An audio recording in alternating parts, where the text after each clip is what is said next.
Observation number 7. Number cards affect people. They change them. They seem to amplify their individual wants and desires, almost to the point that they take over. I need to remember that.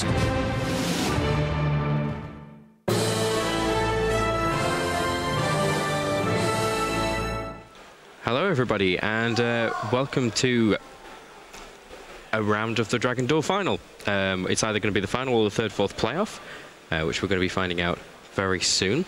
It's Brandon Bird versus Clayton Hill, both from the USA. Two remaining Dragon Duelists from the United States. Actually, both Dragon Duelists from the United States. Yes. In this case. And also, they're both running Infernity.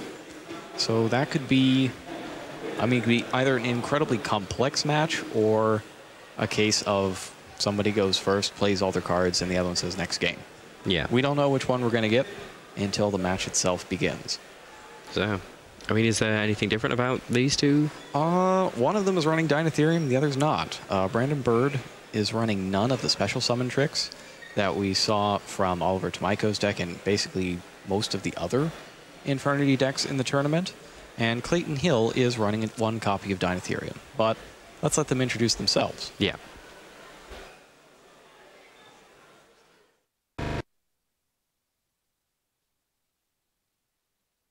Okay. Or they won't. One copy of Dynatherium. Yeah. Gives him a special summon option from his hand without having any further card effects. And here are the players again. Clayton Hill, USA. Brandon Bird, USA. So Dynatherium gives him a chance to special summon early and often that his opponent isn't going to have. And if he does get the first turn, he's going to have a greater opportunity to begin his combos before his opponent can. And in Infernity, if you have all your Infernity barriers and breaks down, and your opponent doesn't, there's not a whole lot they can do about it. No. No. Just two big combo decks. Yep, well, two of the same big combo deck. Yeah. And both of them running 18 spells. Higher trap counts in these decks than we normally see. 8 for Brandon Bird, 7 for Clayton Hill. And Brandon Bird comes from more of the Tomiko school of Infernity trap lineups. He's running the 2 trap stuns and Solemn Warning. And he's also running Compulsory Evacuation Device. Always a useful card, especially when you're thinking that you're going to run into a lot of Exceed summons. Yeah. We also see Compulsory on Clayton Hill's side, along with the Warning, and a Bottomless Trap Hole, but no Trap Stuns. So it'll be interesting to see if Trap Stun figures into the game at all, and if it gives an opponent who went second a chance to win, either by disabling Infernity Barrier, or just making it so that a key Solemn Warning can't be played. Now, do we think this is going to be a quick game? I think it'll be quick in terms of number of turns, but not so fast in terms of amount of time taken. Infernity is extremely complex, and we saw last turn once Oliver's deck got going, he was going for quite a while, all on his own. We see Flying Sea in Clayton Hill's side deck. That'd be interesting for this particular matchup. Yeah. But then again, Brandon Bird has the Shield Crush in his side. And the question is, do you draw your ways to stop them before they draw their ways to stop your ways to stop them? Yeah. So if you can keep all of that together, then you're on your way to being able to understand how the Infernity deck works. Yeah. Now looking at it, we've got in both decks kind of a way of just eliminating type. Yes. We've got Zombie World in the side deck of Brandon and DNA Surgery in the side deck of Clayton. I mean, what are they really looking at to stop that? Well, the interesting thing is both of them are running Archfiend Palabyrinth. Yeah. And then we've got Zombie World in Brandon Bird's side deck. So both players are allowed to have a field spell, but even though Zombie World can't replace Archfiend Palabyrinth, it can disable the attack boost to Fiends. Yeah. You're a sack. Brandon Bird starts off with a 7 on the die roll and decides to go first. Now these two have been playtesting together. Yes, they've been playing together time. Constantly. So they'll know how this is going to go. Clayton Hill already doesn't like his hand. He's motioning for game 2. even though they haven't even looked yet. And Brandon Bird will take the first turn. Feeling this place coming out of me. He's got a pair of Infernity traps in his opening hand. That's a barrier and a break. We're not supposed to tell you. It's pretty good. Well, I'm playing it all anyway. And, oh, Brandon Bird's got Foolish Burial in there and a Summoner Monk. Yeah. Oh, are we supposed to go? Yeah, That could get things started. Perfect. Yes, gentlemen, you are live. Oh, no, it looks like Clayton Hill took the first turn with Armageddon Knight for Stygian Street Patrol. Sets 3 cards face down. And Stygian Street Patrol summons out the Infernity Archfiend from his hand. Doesn't get any better than that. Alright, so I don't know what to do. Goes ahead and takes Infernity Necromancer to his hand and Xyz summons Level Valchain. And just starts setting up those combos. Archfiend sends Stygian Street Patrol to the graveyard, which is immediately banished to special summon Necromancer, which special summons back Infernity Archfiend. Oh, I thought that's what you were shooting at. Sorry. no problem. Archfiend searches Launcher.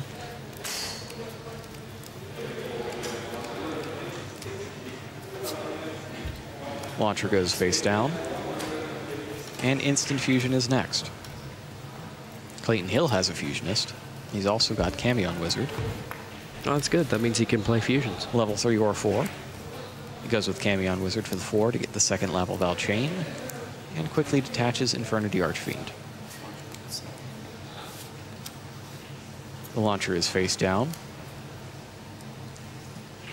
And we're going to see this level Valchain send Infernity Necromancer to the graveyard. Launcher's flipped up, sent to the graveyard, summons back Archfiend and Necromancer. Archfiend searches Infernity Barrier.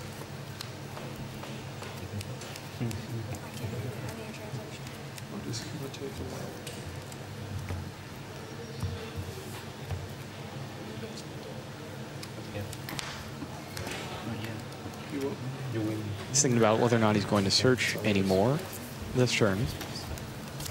Sets the Infernity Barrier. Yes. You mean they just start to war like And it looks like he's thinking about a rank 3 monster. It would be the way to go at the moment. Now, what rank 3s has he got? He's got Leviair. Yeah, Leviair would be helpful. And there he goes. He's played Leviair. That's it. Just Leviair. Stop. Stygian Street Patrol. I'm pretty sure I just heard somebody say stop. Stygian Street Patrol comes back. It'll soon be joining Infernity Archfiend most likely, but not this turn. Instead, he passes over to Brandon Bird with an absolutely stacked back row with Mystical Space Typhoon, Infernity Barrier. Barrier is used against the Typhoon. Summoner Monk. Summoner Monk is up. Discarding. The Mystical Space Typhoon is used on the Infernity Barrier. Monk is next, discarding Foolish Burial. Bird's got a monster in his hand, so Greffer is an option here. Only one Infernity break on Clayton Hill's side, so he'll have to be careful.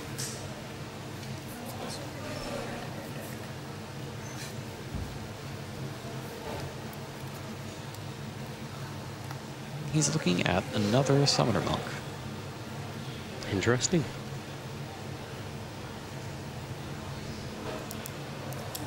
He goes with the second Monk. Now, as far as I can see, he has no other spell cards in his hand. He does not.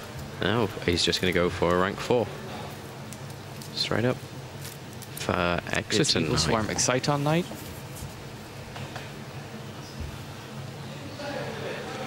And with that, he could clear out the entire field. Detaches to activate the effect. Yeah. And everything goes because there was no Infernity break, and he lost the barrier to Mystical Space Typhoon. He lost everything. All of a sudden, everything falls apart for Clayton Hill. All on the back of an Evil Swarm Exciton Knight.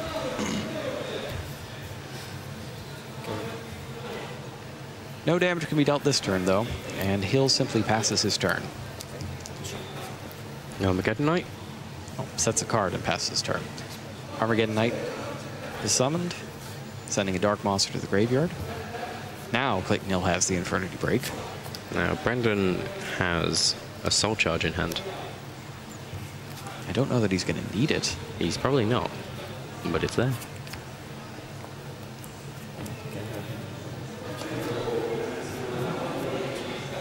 As Clayton Hill checks through his graveyard to find out what he has left in deck that could help him out here, Armageddon Knight is busy sending an Infernity Archfiend to the graveyard.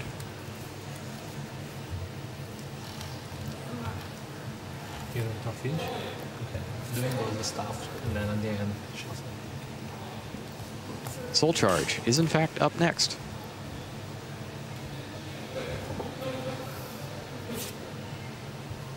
He's got Summoner Monk and Archfiend in the graveyard. He could make himself some pretty rank 4s. He could. He's got a Master Key Beetle in his extra deck, actually, which is what we might see happen eventually with the Monk and Armageddon Knight. Archfiend getting the launcher. Or maybe a Mystical Space Typhoon. He's not too sure. I don't think he can take the Mystical Space Typhoon. He can't, but he's looking at it. Infernity Typhoon. Launcher is taken, and he quickly sets it. Which would be overpowered. It'd be pretty good, yeah. Please do not make Infernity Typhoon. Oh, they already got is- Infernity Break. Yeah, that true. destroys anything. Yeah. Two monsters are combined, and with that Infernity Launcher face down, And that's a Lava Lava Chain. Infernity Break is used. And Infernity Barrier is used against that. And without even waiting to see another turn, Clayton Hill goes ahead and scoops it up.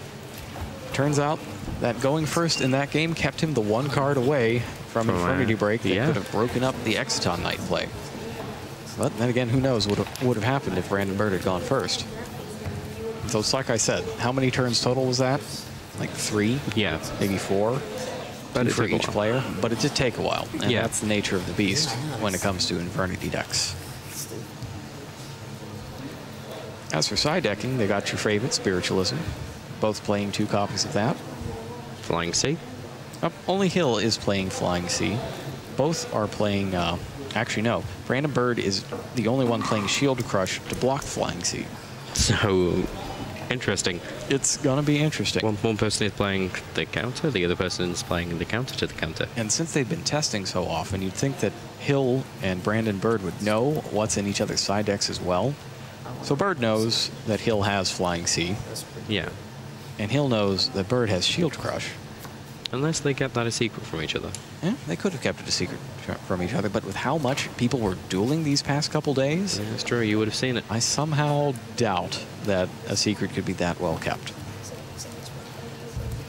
So the question is, do they even bother putting these cards into their decks? It's a variation on, I guess it's a variation on the Prisoner's Dilemma. Yeah. Either we both put them in and bad things happen, or we don't put them in and the same things happen, or I put mine in and you don't, and the result varies. It's Yeah. a modified version of it because of the nature of the cards. It's not one is a clear win over the other, but it's a very interesting situation. See there what he might be putting in. He's just taken out something there. Spiritualism, I think he's definitely going in for both because there's no ambiguity there. It is absolutely a card you want in your deck for this matchup. Yes, especially if you're the guy going second. Yeah, it definitely does beat Infernity. We got the Needle Ceilings on Bird's side. That would be interesting, but as we saw last match, you don't always get enough monsters available for Needle Sealing. Well, it depends, because there was the time when he had Needle Sealing, he could have activated it and then decided not to. And Yes. by that, every almost everybody's playing Needle Ceiling. Yes. I don't know why, but everybody's seen it and just gone, yes, I need this. And it's because of Infernity. You're getting so many monsters on the field. And as soon as Niccolo hesitated to activate it, he just telegraphed what he was playing. And that was it. That's why he suddenly got rid of it. Straightforward with Diamond Direwolf. Someone's got to wonder, how many times can one player summon in one turn? With this deck? Just in general. Like in the entirety of Yu-Gi-Oh! All of the cards that were ever made, what is the biggest number of special summons you can perform in a single turn with any given 40-card deck? Oh, you're not stacking. At least 20.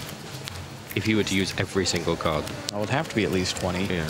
Because the old Frog FTK deck had to summon that many times in one turn to win. You go second. Favorite barrier. I couldn't think. So there must be more than 20. It's a considerable number. Yeah. Never really thought about it. That's something to think about when I get back home, or maybe on the plane. Start crunching numbers. I don't know, maybe I'll sleep. Yeah. It's probably better. Yeah. I was about to say, what I do for fun is not crunch numbers. No, I do enough of that during the day. Sometimes I wonder, though. I just get that urge to do math. Just to have a look. Yep. Just to check it out. I bet we could get Jason to have a look at it Isn't it illegal? as he walks past I us. bet we could. We did it anyway. And it looks like we're just about ready for game 2. Long nose and triple archery now. No, actually, if you didn't stack, that would be lying to a tournament official. The mood is pretty light. You can see everybody's having a good laugh. Ooh, that's 2 Clayton Vanity. Hill goes first, and he's got a Emptiness. couple Vanity's Emptiness. That's Summoner already Monk. looking good. We've also got a Summoner Monk. Archfiend Eris. Is I that think that's a Mystical Space Reinforcement of Typhoon. the Army or Mystical Space Typhoon? Oh wait, no. There it is. Instant Fusion. Summoner Monk comes down. Oh, it is Instant Fusion. The blue gets me. I always think of the blue in Reinforcement of the Army. Brandon's got an interesting hand. MST, Instant Fusion, Archfiend Eris, Needle Sealing, Mind Control. Well, the Needle Sealing is a nice way to try to fight back after a first turn combo. Yeah, Mind Control. To set up if there's still a level 3 on the field by the end of the turn. Whereas Archfiend Eris level 4. No, it's level 3. So MST Mind Control, there's actually a lot of reasons that that's good to have. I mean, Yeah. the Mystical Space Typhoon can take out one of the emptinesses, but there are still 2. So what you do with Mind Control Mystical Space Typhoon is you can Mind Control first to force out the barrier, and then Mystical Space Typhoon to force out a break that you've seen. And that way you can at least try to land something on the field Yeah. without being immediately destroyed. Here comes a Lava Chain, getting an Archfiend.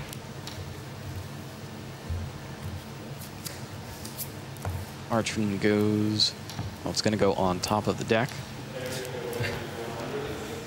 And all things considered, it wasn't a very explosive turn for Clayton Hill. It'll be the next turn where the real insanity starts happening. Let's put that right to the top there. Yep. Oh, there we go. Go ahead. And Brandon Bird looked very happy about his draw for the turn. He's come up with another Mystical Space Typhoon, and that'll let him take out both copies of Emptiness. Are you kidding me? I don't like this game. This is stupid. Clayton Hill says, "Are you kidding me?" I'm supposed to win. I don't know whether you can hear what they're saying back home, but he said, "Are you kidding me? And I don't like this game Bird anymore." should probably tell him, "Are you kidding me? You had double Vanity's Emptiness. God. What are you complaining about, Mr. Double Vanity's Emptiness?" This is how we play Yu-Gi-Oh! Brandon Bird is absolutely This is right. how we This do it. is how we play Yu-Gi-Oh! With a Mind Control on Lava Val Chain. And he's going to put an Infernity Archfiend on top of his own deck. At least I get my little chain back. Dark hole. Clayton can take some small solace in that he will get back his Lava Val Chain. Definitely. Possibly at the end of the game, but he's going to get it back at some point. It's always nice to hear players banter. Well, they know each other well because they played in the finals for the North American WCQ as well. Yeah. I do remember that. Coming right for you, buddy. And Clayton Hill is not fooled at all. He knows exactly what that face-down monster is. Why would I get necromancer? Infernity Archfiend is drawn and special summoned. Second Archfiend is added. Stygian Street Patrol is banished to special summon. Infernity Launcher comes up next. You'd think he probably would have realized why that Archfiend was set rather than summoned. And Brandon Bird is taking a look at his face-down cards as if he had a third Mystical Space Typhoon, which he does somewhere. It just does not happen to be on the field at this moment. So you said bravery? No, it's launcher. Launcher is set face down. Archfiends are combined. And Clayton Hill, Clayton Hill only has 2 Lavalval chains. He's going to go ahead with Diamond Direwolf and target one of the face-down cards. And he hits the needle ceiling. He does hit the needle ceiling. And that, once again, he had a chance to activate it right there, didn't he? And he didn't do it.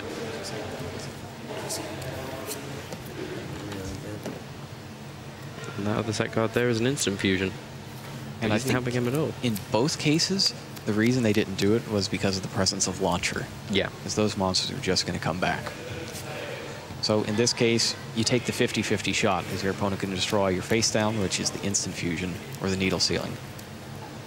And in this case, Clayton Hill got it right. 2 Archfiends return. Infernity Barrier is added to hand.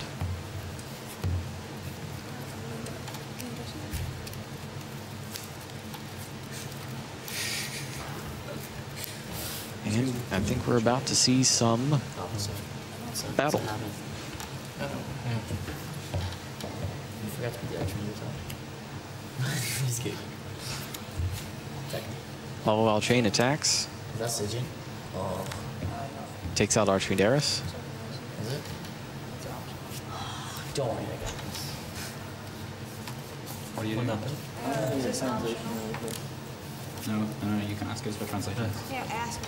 And the question is whether or not Archfiend Eris is optional. Clayton Hill seems to be prepared. He's got some printouts. He's got his from own the card translations. database. Impressive. And what he really wanted to do was force Brandon Bird to activate that effect and get the Infernity Archfiend off the top of his deck. Unfortunately, it is optional. Archfiend activates, and he's thinking about whether or not he wants to special summon it off his effect, knowing that his opponent has Infernity Barrier. He still has the instant fusion face down, so it's an option to not use it, but then your instant fusion will get negated. Sure. He opts not to use it. He activates the instant fusion, and it is a predictable result. Instant fusion is negated. But this way, he at least has a monster on the field, or at least he would If he didn't just if concede. he did not concede.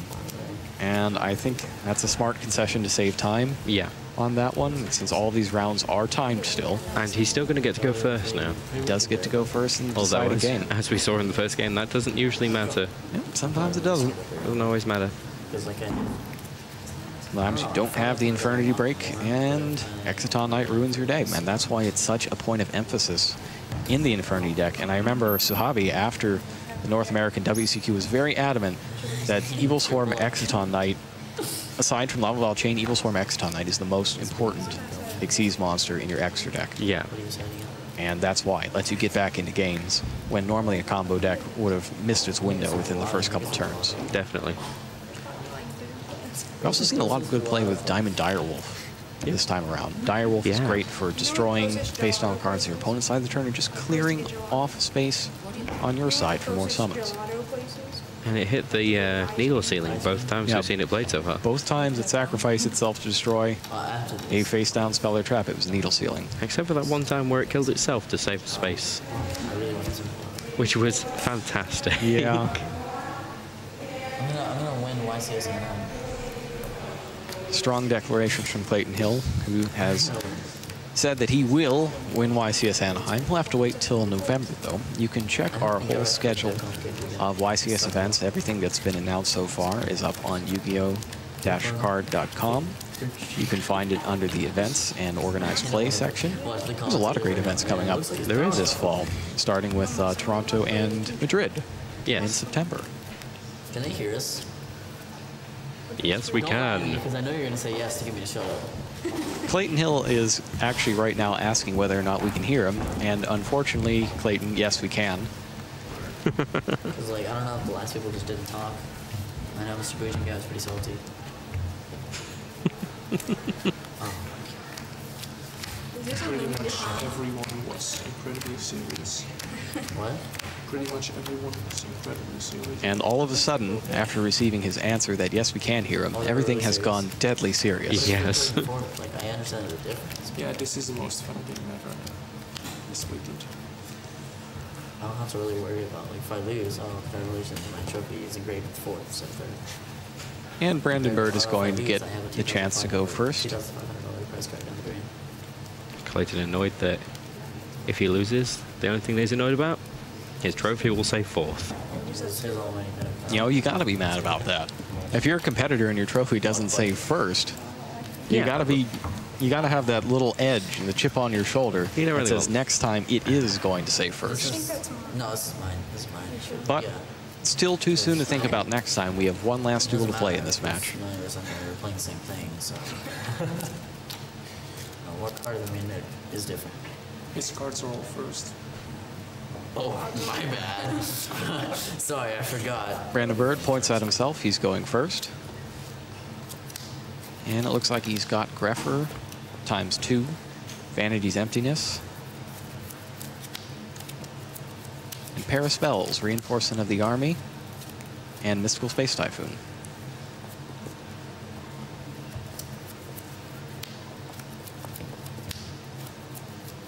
On the other side, Archfiend Palabyrinth, Armageddon Knight, Infernity Launcher, Instant Fusion. Sure. Hold secret first. Strong hands. Right. First off is the Greffer. Greffer pitches Greffer. You're trying to make me look stupid, aren't you? And the double Greffer play winds up in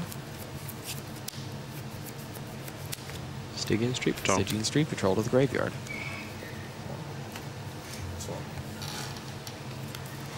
Let's go to Archfiend over so good this game.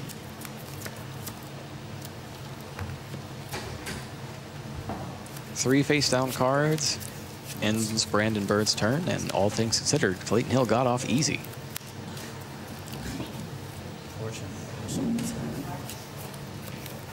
On the other hand, we see a Summoner Monk.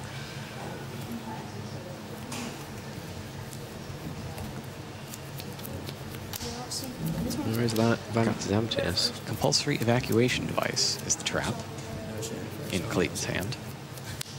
But Vanity's Emptiness could just put a stop to whatever Clayton Hill is planning. He's got multiple special summon cards in Infernity Launcher and Instant Fusion. Armageddon Knight activates.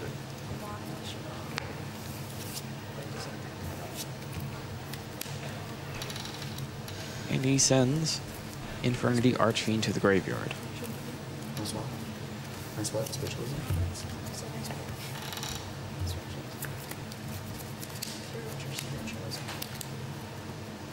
You have emptiness. I have meeting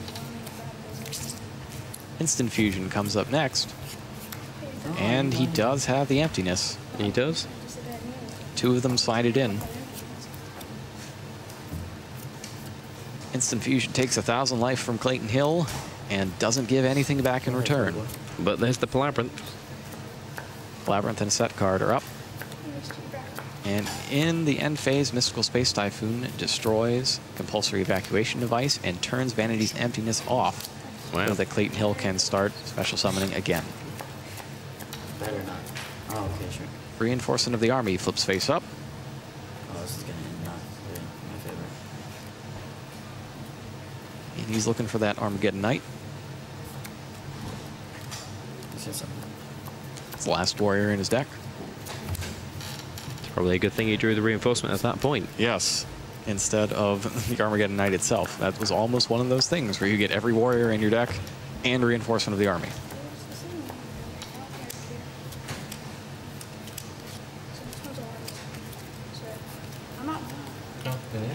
Reinforcements to the army is one of those cards that you always play, just in case. Yep.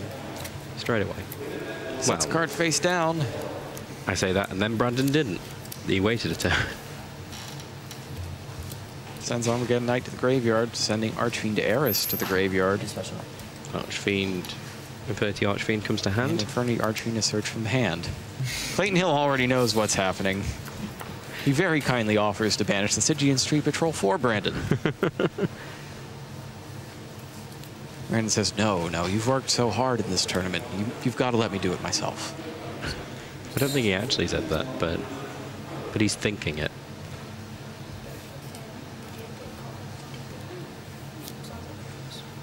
I'd say you can see in his eyes, but from our angle, all we can see is the top of his head. I'm sure you have a better angle than we do. Banish the Stygian Street Patrol. Archfiend is special summoned. Yeah. It's combo time. And Archfiend is added to the hand. Pretty soon he's going to have enough level 4 Dark Monsters to form his own adventuring party. No, just don't until the end of the turn.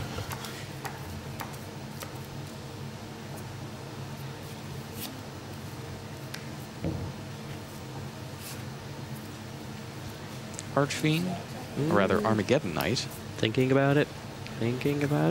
Maybe? Thinking about Xyz summoning now.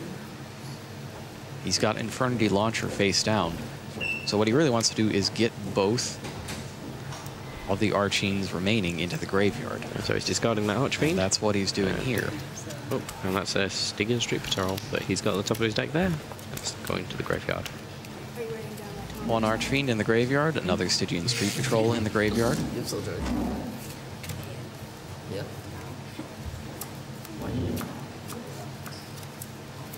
And he's taking a look to see how he's going to proceed next. And there's Now the we Xyz get summon. the Xyz summon. Maybe to Lavalal. There it is. Lavalval Chain. Must be nice. How do you say Lavalval? Lavalval. Lavalval. Lavalval. Lavalval. Lavalval. When? Tongue twister. No, you added this. He's looking to send Infernity Necromancer to the graveyard. He does have that launcher face down. And at this point, they've all played so much Infernity this weekend that nobody's quite sure of the exact order in which things were searched. They're so incredibly confused. It's like it's just a blur of Infernity. All I can see is that orangey brown effect color. Infernity Archfiend is sent to the graveyard. It just tinges of Xyz. Infernity Launcher slipped face up. He's playing his turn for him. He knows what's coming. Once again, he makes the offer to play it for him.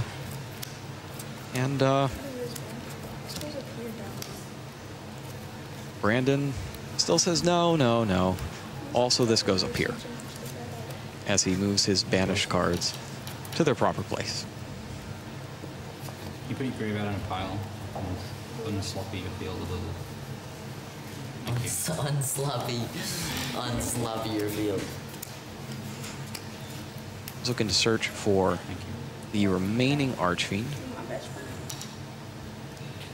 He still has Stygian Street Patrol in his graveyard, so he can get it right out of his hand.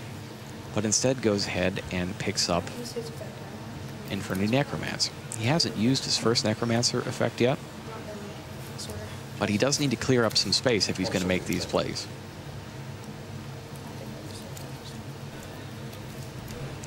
Both Archfiends combine.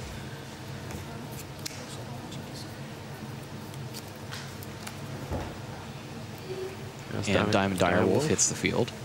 It's going to clear up a lot of space and get some Infernity Archfiends into the graveyard. Interesting. And he very smartly takes out the Palaverance to cut down on the number of combo plays that Clayton Hill would have access to should he survive this turn. Infernity Archfiend is summoned. looking in Clayton's hand, there isn't much options in there to be able to stop anything that's happening right now. 2 Necromancers summon 2 Archfiends back-to-back, with Infernity Barrier being set in between. And joining it is an Infernity Break. But that's not all he can do. The combos can, in fact, continue further, if he so desires.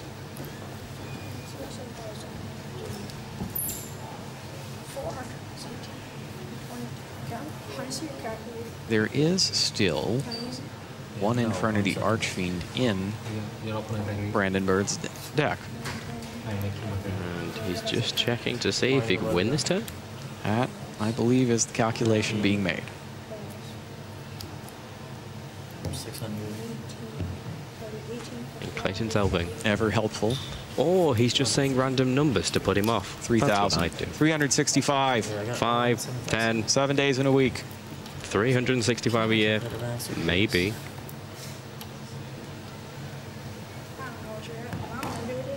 And they give up on the calculator and continue on.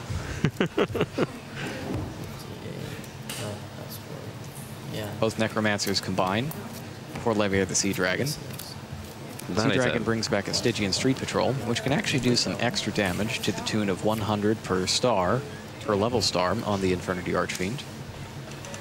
And we're off to battle. Street Patrol attacks Archfiend.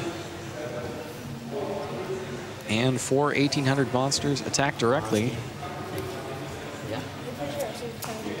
That's 4,000 plus 24 is 60, or plus, no, not 24, plus 32 is 7,200 to go with the 600 from 200, or 200 plus 400 from Stygian Street Patrol's effect. So 600 for the first attack, and then 4 hits of 1,800 from 2 Archfiends, Lava Vow, Chain, and Levier. Clayton Hill should survive this with 200 life points. Yeah, that's what I think.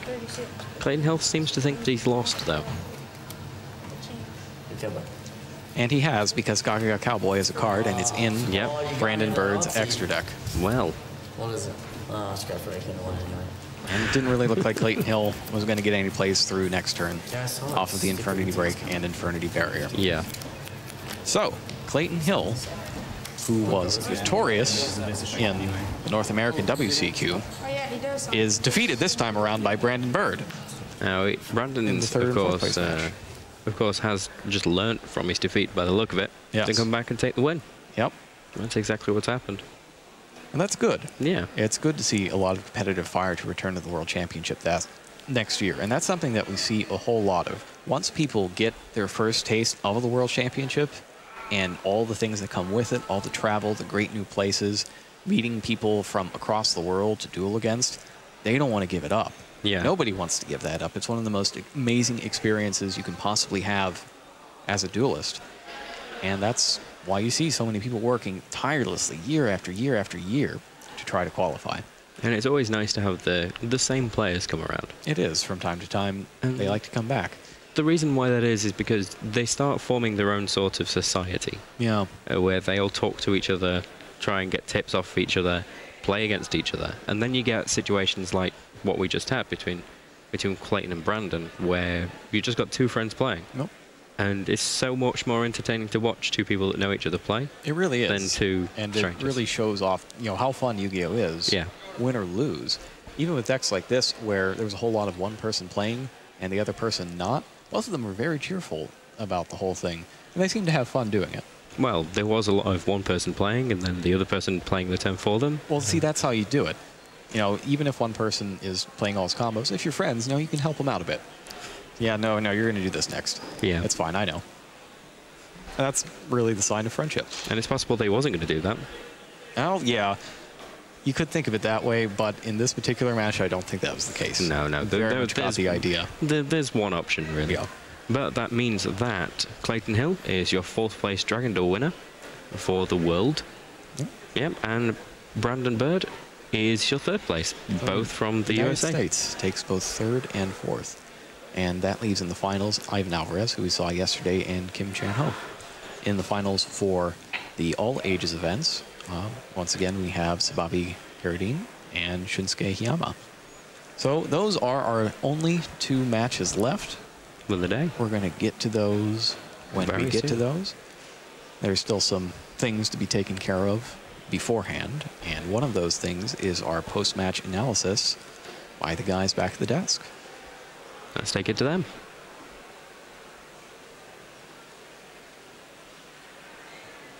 You know, we could do post-match analysis. We too. could. I mean, All right, thank you, Jerome and Rob. Fantastic job, as per usual. And now we are here with our three wonderful analysts, Jarrell, Matt, and Jason. You guys, take it away. You're welcome. That was... Oh, there you are. that was a great rematch of the North American WCQ Dragon Duel final. Clayton Hill versus Brandon Bird. Brandon actually getting his honor back there and taking down the win. It wasn't an exact replica of that match because no one was playing Gear. Yeah. But that was even tighter in theory, matchup-wise. So. That match was way more interesting. Yes. Should we go to the first highlights? We can start talking about this. Yeah, absolutely. Let's check that out. See what Infernity decks do. So yeah, this is a turn 1 play. So if you guys at home, just get a pen and paper if you're interested in picking up Infernities, just copy this. Armageddon Knight for Stygian Street Patrol, loading up the graveyard for the future special summon of the Infernity Archfiend, banishing Stygian Street Patrol for its effect to allow that special summon. And Clayton Hill is so familiar with this deck that, I mean, at this point, all these moves are just so routine for him. He, like, casually throws down the 3 back row sets. Yeah, you just see, because his hand, the way he's leaving his field, it looks kind of sloppy. Yeah. But it's just because he's just doing everything just so fluidly and quickly. Searches out the Necromancer off the Archfiend, overlays for the Valval Chain. Yeah. Brings out the Necromancer, uses it to bring back the Archfiend, and searches his deck. For the launcher. This was the #1 reason this deck was so feared for this tournament. Yeah. Is this happening to you on turn 1. And an instant fusion.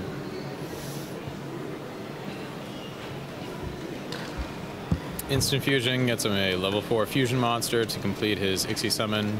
Camion Wizard, allowing for the second Valval Chain to be summoned. And it just goes on and on like that. Yeah. But even though Clayton did that, Brandon did not back down because that move was not enough. And if we look at the second highlight, we'll see how Brandon Bird decided to make a comeback. Yeah. The Valval Chain, largely argued as Summon the Monk into Summon the Monk. Yeah. Exciting night. Yeah, I was very surprised that he brought this out. I can't recall. Did he have an Infernity Break face down? I'm not entirely sure on that one. He did have an Infernity. No, he didn't. No, he did not. Dark Hole and MST down. Sorry, I Nothing didn't to catch stop that. it. I'm sorry, he had an Infernity Barrier, which was already destroyed by the space. Massive equalizer from Brandon Bird. Just that massive combo, all just swept away. And that was where Brandon just ran away with the duel at this point. Even though that was an incredible start for the Infernity player, with all of, filled full of monsters, punished by the Exaton Knight. Yeah. With no defense to back it up, he had to have known that was probably a bit fragile. I mean, I'm sure Clayton Hill knew that was his best play at the time, but knew that that was a general possibility. I wonder if he, as soon as he saw the Mystical Space Typhoon on the Infernity barrier, actually slumped in his chair and expected it. Yeah. You know. Because these players have been playing all weekend and have done so much testing, like, as soon as they know there's a window, the opponent's going to spot it. On this level, your weaknesses will be exploited. And both those competitors know this matchup extremely well. Both appear to be good friends at this point, both from the U.S. And you're actually going to see Clayton Hill in a few later shots, or you might have noticed in the actual live stream of the match, Clayton Hill like moving Brandon Bird's cards around because he knows what's going to happen anyways. So there's no way he didn't see that coming. Just trying to save time. It's not a normal practice to tell your opponent how to beat you. How to beat you. It's like, oh, yeah, you just need to do this, this, and this. But they both got their prize cards locked in. I guess one gets a slightly nicer trophy. Yeah. Well, it has a different number written on it. Yeah. Jarrell, do you want to talk about the next clip, next highlight? Sure, thank you. Let's go to highlight 3. Oh, this is the just the another turn 1 ridiculous setup, right? The only reason why we would like to focus on the opening moves is because, as you saw in Game 1, the opening move on Clayton Hill's behalf still was not enough because Brandon Bird found the way. So this, you could think about this move right here, and this turn as Clayton trying to redeem himself with a stronger opening move. So let's just take a look at this.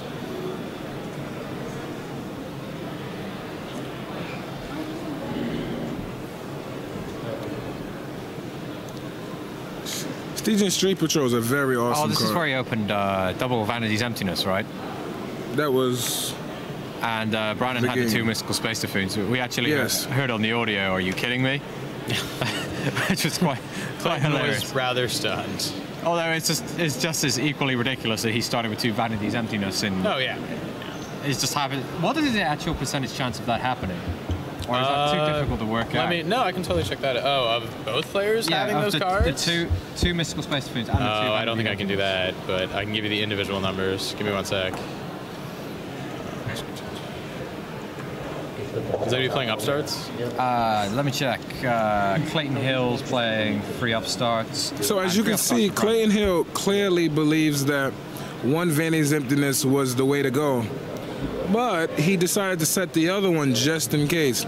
And Brandon Bird draws, and he decides to activate one of his Mystical Space Typhoons, which you will see, and then if you watch the stream, you'll see that. But then after that, he activated another one and said, "Are you kidding me?" So I don't.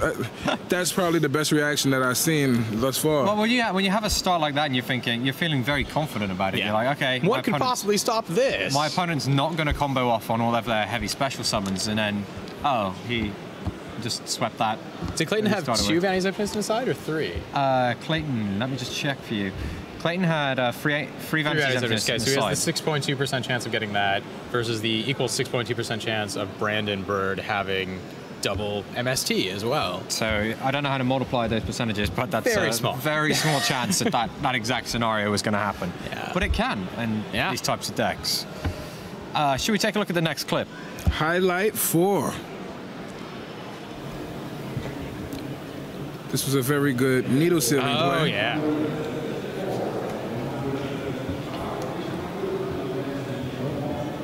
It seems like Clayton was just playing just to do everything he could.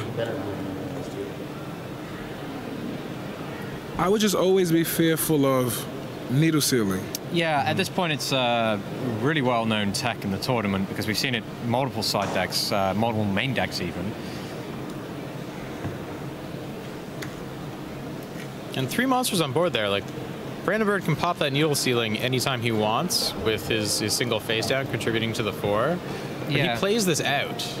He forces his opponent to commit more and more of his resources there. He wants to take away, he wants to get the biggest payoff, and he knows his opponent's committed to this combo play right now. But ultimately swept away by a Diamond Direwolf. So holding on too long to that. Which was maybe a bit of an unpredictable play at that point. Did he somehow know that was the needle sealing? Because how many back row cards were there? Like 3? 2. There were 2, and he happens to pop the right one?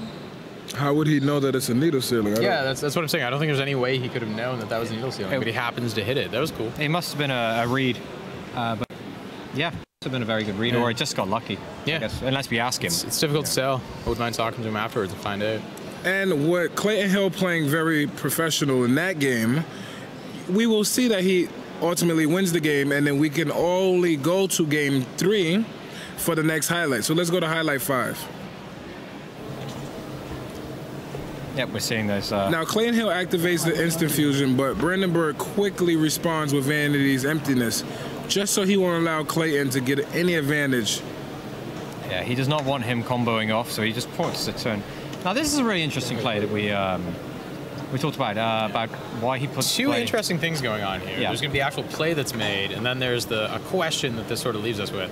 So the cool thing here is that Brandon Bird knows he can flip the emptiness And because he has enough cards, including the MST face down, he can shut off the emptiness whenever he wants, which is very quickly because he wants to be able to grab a potential top deck Archfiend. So he knows that he can flip the emptiness, shut down his opponent's play for 1 turn, and still be okay with his own plays. And that's very straightforward. It costs Clayton Hill the compulsory evacuation device, which would have allowed him to break up Brandon Bird's plays. Yeah. But the interesting thing is that Palabyrinth in the background. Yeah. Can we just get the card text Palabyrinth real quick? Let's pull that up. We were trying to just, figure out what the strategic importance was of him doing that, because he's still holding 2 cards in hand at this time when he ended his turn. So even if his top deck was an Inferno the Archfiend, he wasn't going to be able to go off there. So we got a little bit lost. We'll just check the text to see if there was a strategic reason for why he could have done that. No, it's all theme monsters you control. Okay. But I still can't see why he would drop that down. So what did you want him to do? Set it or just hold it?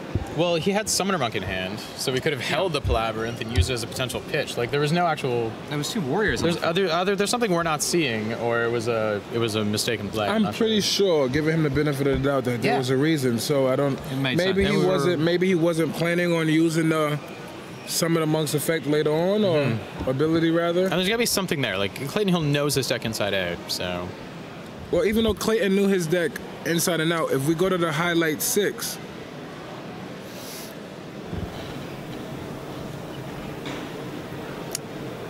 Now Brandon's coming from the top, right, Matt? Like, what else would you expect? No, he's at this point he's shut down his opponent's entire turn. He's feeling very confident with this. Is this the part where Clayton actually starts just helping him by moving his cards just to save time? I think that's off the Inferni launcher play. Oh, that's a little bit later. A little bit later. Right. Not too far though. Yeah, Brandon's just very comfortable here because there's no back row cards to contend with. His opponent's just got 2 cards in hand. I'm just trying to think, is there any like hand traps or anything that he could have been using? Well, Clayton could have maybe had Flying Sea or something, but... Speaking about the hand traps, though, the only one we saw briefly was Maxi while they were shuffling, no? Maybe. Let me just check. I don't think so. Clayton Hill had the advantage of the 3 Flying Seas side decks, which we thought was going to be a deciding factor for him. While they were shuffling, I thought they had the Maxi. So this was a very different game than the most games we saw, because most games we saw, it was a main deck hand trap, nevertheless. Yeah, you're right. There's no Maxi anywhere. Yeah. Oh, well, I guess drawing a bunch of cards in a deck that wants to have no cards. Yeah. Because you want to search out all of your powerful trap cards. Really want to see those Flying Seas as early as possible. So you got things like Effect Veiler, which just gets stuck in your hand. If your opponent doesn't give you a window to open it, and then you do draw your combo, you can't go off. So you can't take hand traps. I mean, that was a possible issue with Flying Sea. It's great in the mirror match. That's the only time you decide it in. It's just a whole maybe lot of Middle risk. Chase too. Well, yeah. And Brandon Bird's play still going? Yeah, there's ever so long turns of Infernity. And Brandon, with that simple comeback move, if we look at the 7th highlight, Brandon seals the game. So many cards on the table at this point. Levier, the Sea Dragon.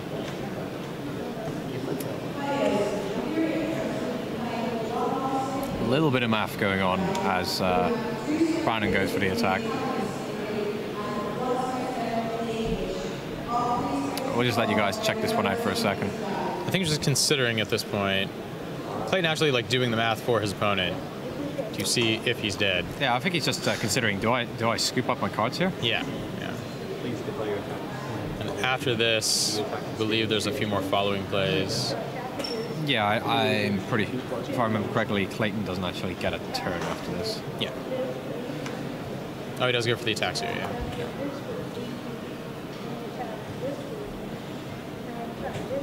And that's when Cowboy is going to eventually come out. Yeah, well, you can... It's that Cowboy for game again.